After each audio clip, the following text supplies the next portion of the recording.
Hello mga kahugot! Magandang pagpagpalang araw po sa inyong lahat. Ito naman po ang inyong kahugot, Benichel Vizquera Vlog. At kung kayo po ay bago pa lamang sa aking YouTube channel, huwag niyo po sanang kalimutan na mag-subscribe at itap na din po ang aking bell notification para lagi po kayong ma-notify sa aking mga i-upload po pong bagong videos.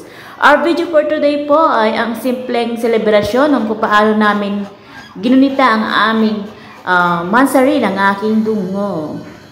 Sa totoo lang po, nakalimutan ko pong mansari namin ng aking dungo dyan. Pero siyang nakaalala. Pero wala po daw siyang pamili ng mga mamahaling roses o kaya panghanda. Pero napaka grateful, thankful ko kasi kahit papano, napasaya pa rin niya ako gamit ang mga bulaklak na yan. Yung kahit hindi mamahaling bulaklak o hindi man yan bulaklak na galing sa mga halaman na mababango o mga gandang rosas, pero yung effort niya na pumunta sa pilapil para magpitas ay napakalaking bagay na yan sa akin. Yung tuwang-tuwa na ako diyan kasi kahit simple o ano man yan, at least nag-effort siya. Yun yung mahalaga, di ba? Ako po kasi yung tao o babaeng hindi naghahanap ng material na bagay. Simpleng bagay lang po ako'y masaya na. Yung parang mababaw po talaga yung kaligayahan ko. Lalo na po pag galing ito sa aking pinakamamahal, sa aking dungo.